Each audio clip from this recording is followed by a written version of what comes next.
I'm Michael Sinato with the Real News Network.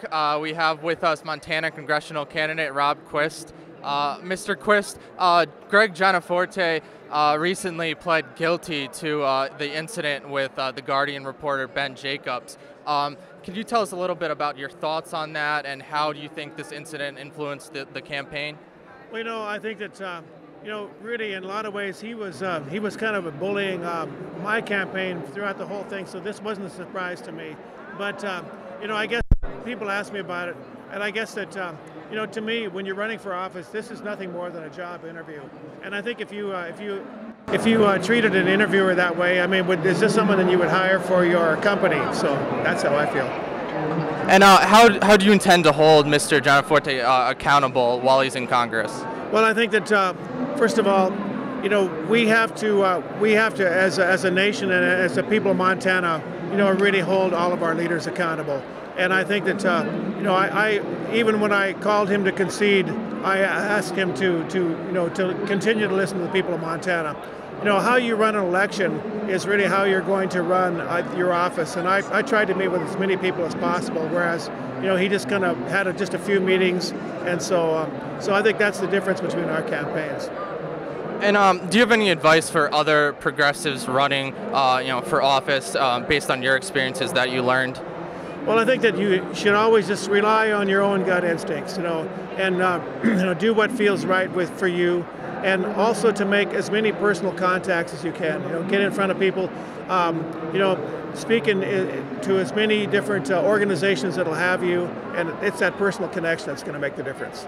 And a lot of national outlets tried to draw, broad connections between your campaign and the progressive movement in general. How do you feel, about many of those generalizations? And how do you feel about the Democratic Congressional Campaign Committee failing to, fund you in the same way that Republicans funded Gianforte? Well, I think that they probably were just trying to keep their powder dry. I know that they don't have as many resources as the Republicans do. I mean, obviously, Republicans spent $10 million in attack ads against me, and I know that the DCCC probably doesn't have that many resources. But we were able to make a race out of it, by just focusing on our own message, and we had a lot of support from a lot of the progressive movement, from a lot of people here that I can't believe the number of people who have told me that they've contributed and made phone calls, to my campaign. So that's very gratifying.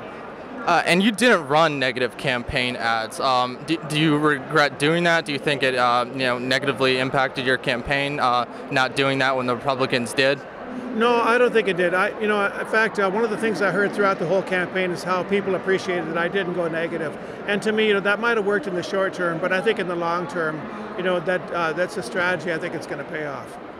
Talk about, the issue, obviously, of, for some progressives, the issue of around abortion rights is make or break for them. How do you respond to some people that said, if you aren't on the same page with us around the right to choose, then we cannot support you as liberals, Democrats, or progressives?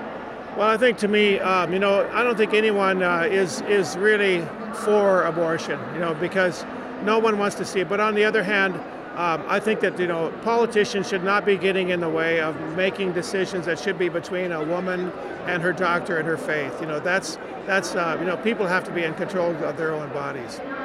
And talk about what really separated you from your opponent. You felt like, what were the key issues that separated you, and why do you think that didn't resonate with the voters? Well, I think first of all, I probably differed from my opponent on practically every issue. I mean, he's with groups that were trying to take public lands, from the state of Montana, from our nation, and of course, he also came down with the Republicans on repealing the ACA. And I mean, the list goes on and on, cutting Medicare, Social Security, and of course, native health care. But, to me, it's the fact that they were able to cast me in a negative light early in the campaign before we had enough funds, to really come out with our own ads. That definitely hurt. But it was a short campaign, too. We came from 20 points down to close at -6. I think if we would have had another 3 weeks to a month, I think we would have pulled it off.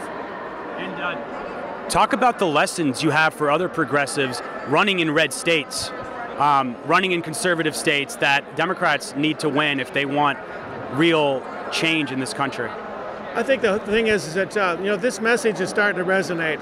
People have, I think if you just continue to talk to people in rural communities, and there is that's the whole connection. It's just making a personal connection, because I think that the more pain that our country has to go through, I think the more that the progressive message is going to resonate.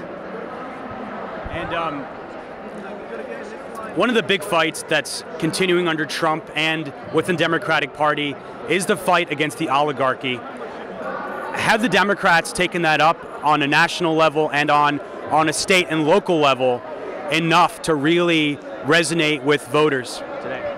Well, I really represent, I think I was the point of the spear in Montana on that fight, because, I mean, my opponent obviously is not only in one of the 1%, he's one of the 1/10%, in terms of wealth.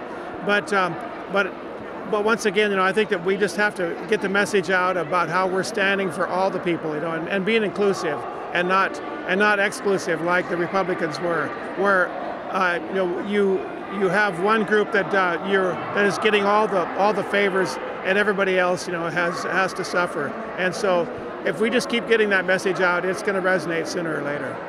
My last question, do you have any sense of whether your opponent will be asked to step down or resign from his party, and what will happen next? If that happens, could there be another special election, and how would you feel about your chances in that?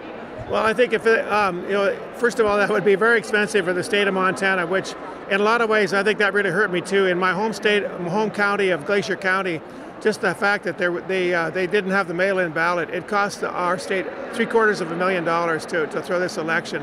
And so I don't really have an opinion as to whether he's going to be seated or not. I'm sure he probably will, given the fact that we have a Republican Congress. But I think that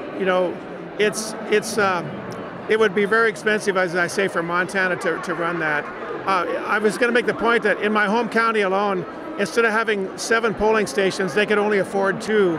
And I was winning 84% of the vote. But since they only had 2 polling stations in such a big county, many people couldn't get to the polls. And those that did, there were such long lines that many people gave up. So that definitely hurt me in the election. Thank you so much. Thank you, Mr. Quist. Nice to visit with you.